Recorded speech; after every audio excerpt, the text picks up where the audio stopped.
rakyat yang berjudul Kain Tenun dan Putra Mahkota yang ditulis oleh Menuk Hardaniwati, diterbitkan ulang pada tahun 2016 oleh Badan Pengembangan dan Pembinaan Bahasa. Berikut ceritanya.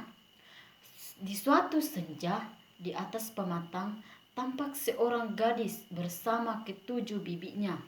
Ketujuh bibi gadis kecil itu masih remaja juga. Namun nama gadis itu Pria Pokak yang usianya belum genap 16 tahun. Penampilan Pria Pokak sangatlah sederhana. Pria Pokak adalah anak seorang janda miskin. Ia tinggal bersama ibunya di pinggir desa. Kehidupan mereka sangat sederhana. Pekerjaan ibunya hanyalah seorang pekerja ladang sewaan. Pada suatu hari, Pria Pokak disuruh menemani bibi-bibinya ke Sungai Lamben. Ketujuh bibi Pria Pokak ingin melihat pria pujaan mereka. Pria pujaan itu adalah putra mahkota kerajaan. Mereka sengaja mandi dan bermain-main di sumur Lamben supaya dapat dilihat putra mahkota. Tak jauh dari sumur Lamben ada sebuah pohon yang rindang. Di sanalah biasanya putra mahkota Datuk Teruna bermain dengan Kanjarode. Banyak gadis-gadis sengaja lewat di situ agar terlihat putra mahkota. Tidak terkecuali 7 bibi-bibi Pria Pokak. Ketika bibi Pria Pokak melewati tempat itu, hati putra mahkota sangat senang, memuji kecantikan Pria Pokak. Mendengar pujaan putra mahkota itu, hati bibi Pria sangat panas. Pagi ini seperti biasa, Pria Pokak sudah sampai di rumah bibinya. Ia mulai mengerjakan pekerjaannya. Menjelang hari, Pria Pokak dipanggil untuk menemui bibi-bibinya.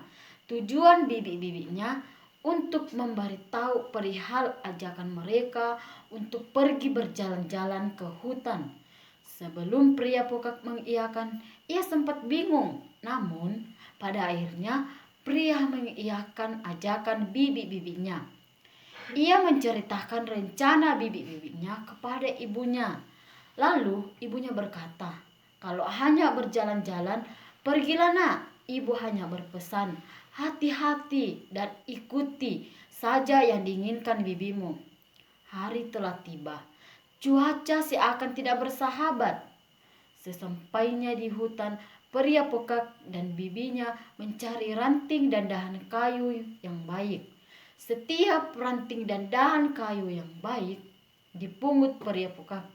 Tanpa sepengetahuan bibi-bibinya, Pria Pokak meninggalkan tempat itu. Pria Pokak berjalan semakin ke pedalaman. Tanpa ia sadari, ia sudah terpisah jauh dari rombongan bibi-bibinya. Ia menuju ke satu tempat yang begitu indah. Di depan terhampar tanah lapangan hijau yang luas. Bukit yang ditumbuhi bunga-bunga yang mekar beraneka. Belum selesai menikmati keindahan yang begitu mempesona, tiba-tiba di depannya berdiri 7 bidadari yang cantik-cantik. "Jangan takut, Pria. Kami bangsa bidadari yang baik. Ketahuilah kami, tidak ada yang mencelakaimu. Marilah ikut kami. Kami akan membawamu ke tempat tinggal kami di Kayangan. Sekarang pejamkanlah matamu." Tiba-tiba Pria Pokak sudah sampai di tempat yang begitu indah, melebihi tempat yang ia lihat sebelumnya. Di tempat itu, Pria Pokak diajari menenun. Para bidadari sangat senang kepada Pria Pokak karena ia cepat mengerti apa yang diajarkan oleh bidadari. Selama di Kayangan, ia dapat menyelesaikan beberapa lembar kain. Hari menjelang sore, Pria Pokak diantarkan kembali ke tempat semula. Ia diberi 2 kain halus oleh bidadari. Satu helai untuk ia pakai dan satu helai untuk ibunya. Kedua kain itu dimasukkan oleh bidadari dalam luas bambu hutan yang sudah hampir lapuk.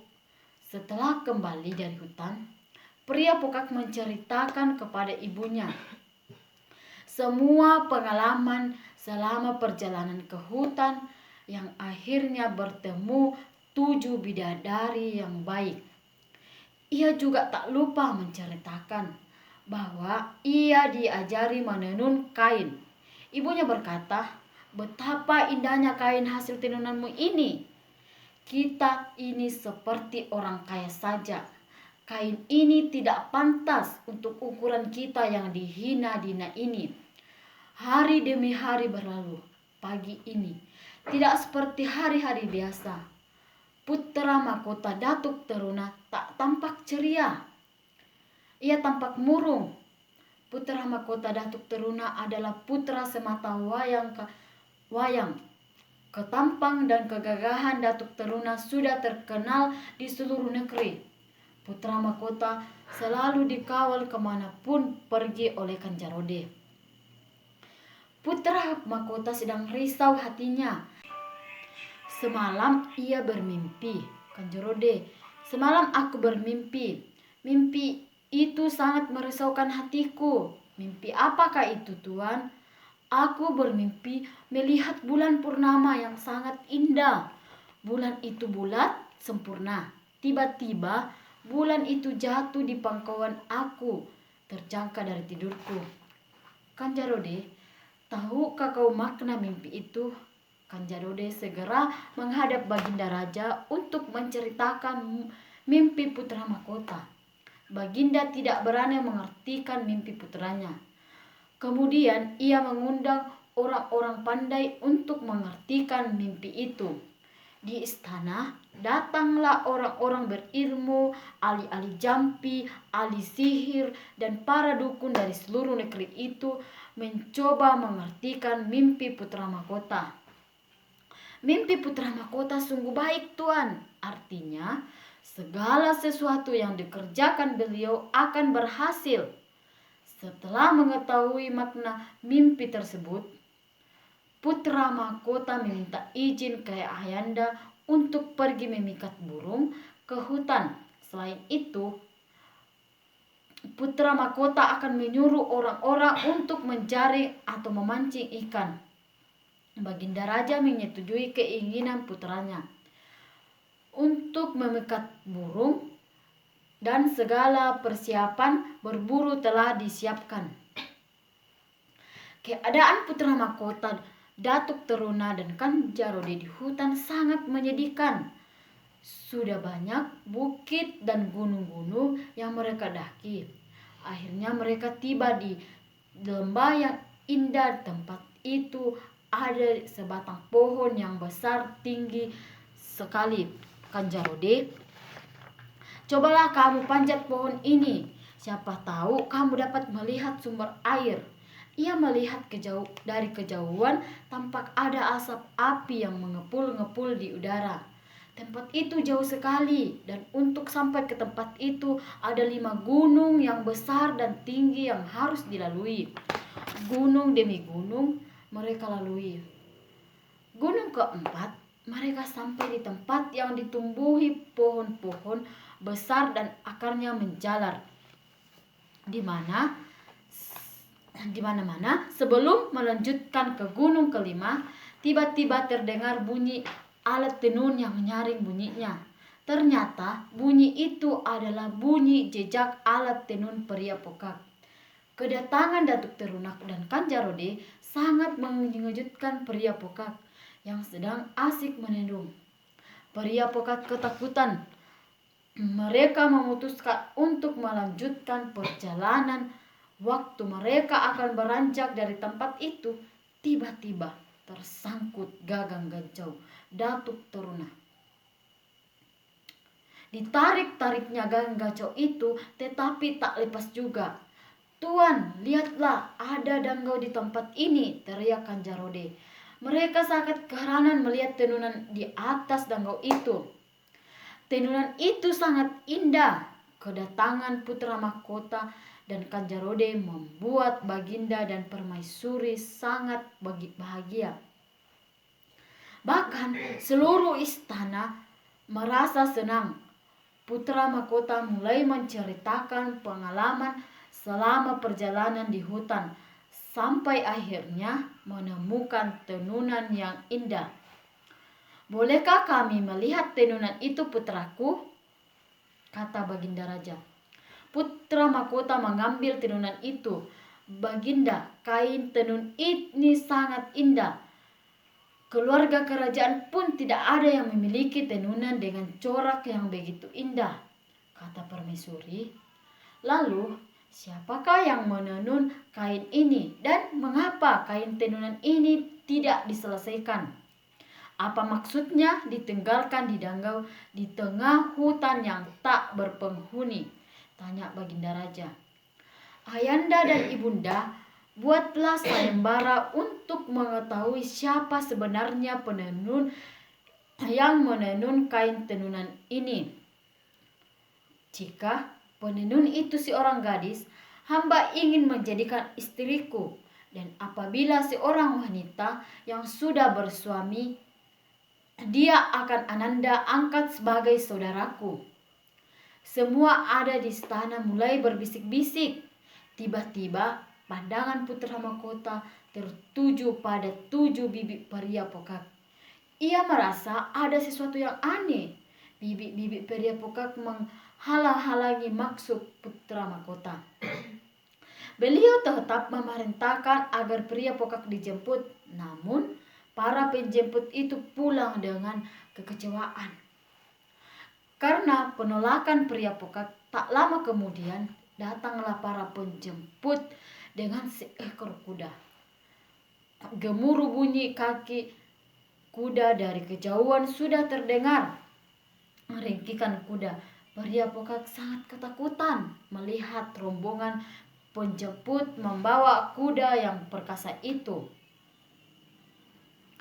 Para bidadari mendandani pria pokak. Pria pokak mengusap-usap pakaian yang baru saja dicobanya.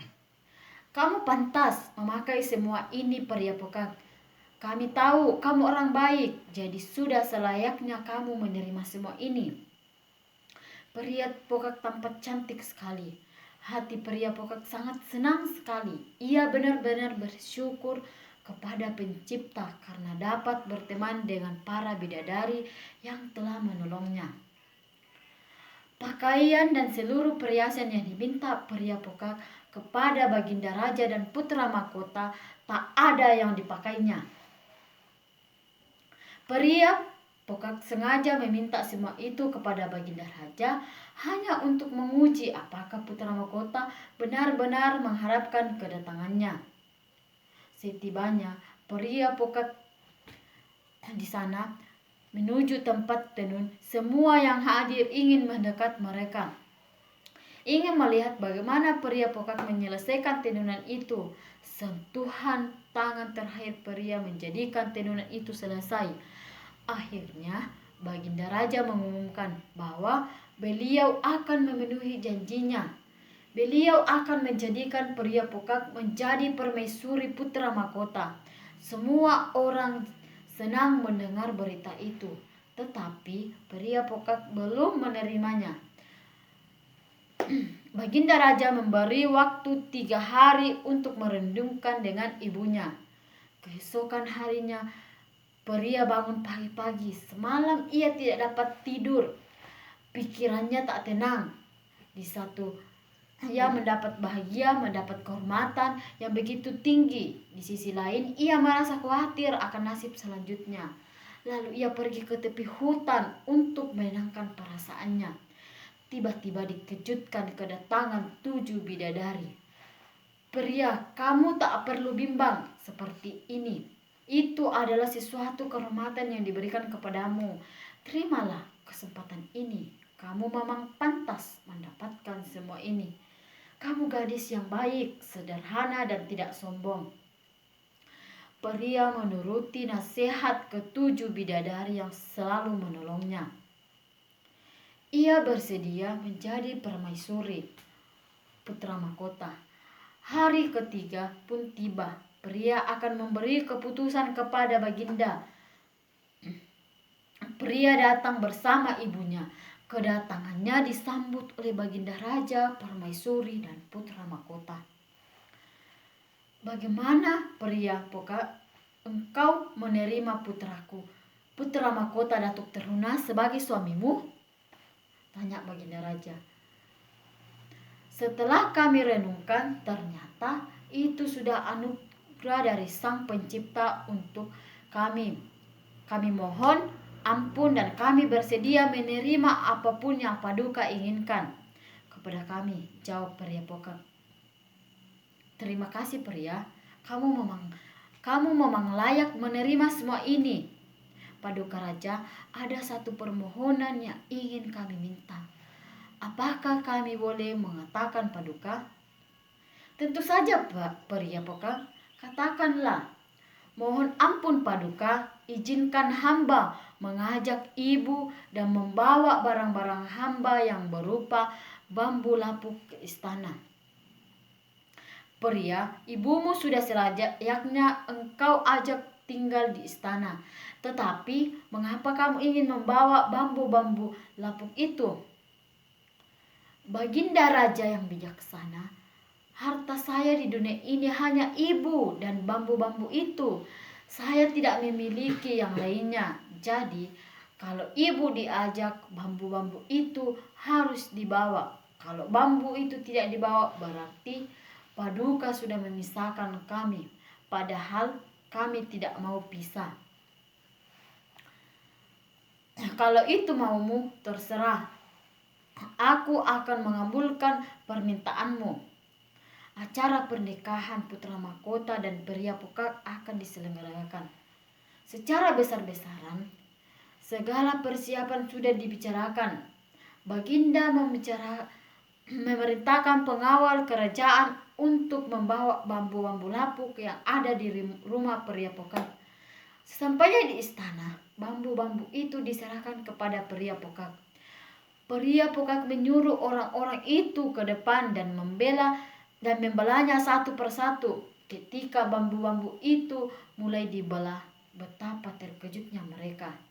Setiap ruas yang dipotong berisi selembar kain yang halus sekali. Warnanya bercahaya-cahaya ditimpa sinar matahari. Satu demi satu, saat bambu itu dibelah dan semakin bertambah kain-kain tenun itu. "Aku sangat heran, dari mana pria mendapatkan kain-kain itu?" tanya si orang pengawal. "Sudah selayaknya Pria Pokak menjadi permaisuri Putra Mahkota karena hatinya baik dan tidak sombong." Hari perkawinan Pria Pokak dan Putra Mahkota semakin dekat. Tanda-tanda kemeriahan sudah tampak di seluruh negeri. Tiba saatnya para bidadari akan meninggalkan Pria Pokak. Para bidadari mohon diri kepada Pria. "Pria, tugas kami sudah selesai. Sekarang hiduplah rukun dan damai bersama Datuk Teruna. Kau tak perlu bersusah payah," kata si orang bidadari. "Pesan kami kepada Pria, jangan berubah menjadi orang sombong dan tinggi hati setelah menjadi permaisuri." Hari yang ditunggu-tunggu seluruh rakyat itu akhirnya datang juga. Hari ini perkawinan Putra Mahkota dengan Pria Pokak dilangsungkan. Rakyat sangat senang. Pesta pora di mana-mana. Para tamu undangan mulai hadir. Semua mendapatkan kesempatan untuk berjabat tangan dengan mempelai. Pria Pokak tampak cantik sekali. Pakaian yang dipakai sangat bagus. Demikian juga Putra Mahkota Datuk Teruna. Ia tampak gagah dan tampan. Semua terkagum-kagum melihat pasangan pengantin yang sempurna itu. Hampir semua pengunjung memuji kecantikan dan ketampangan pengantin, kecuali ketujuh bibi-bibi Pria Pokak. Mereka tampak acuh tak acuh. Wajah mereka menunjukkan rasa tidak senang. Mereka tersipu-sipu karena baju mereka tidak seindah baju pria. Acara perkawinan itu berlangsung 7 hari 7 malam. Seluruh rakyat merasa puas telah memberi doa restu kepada putra mahkota.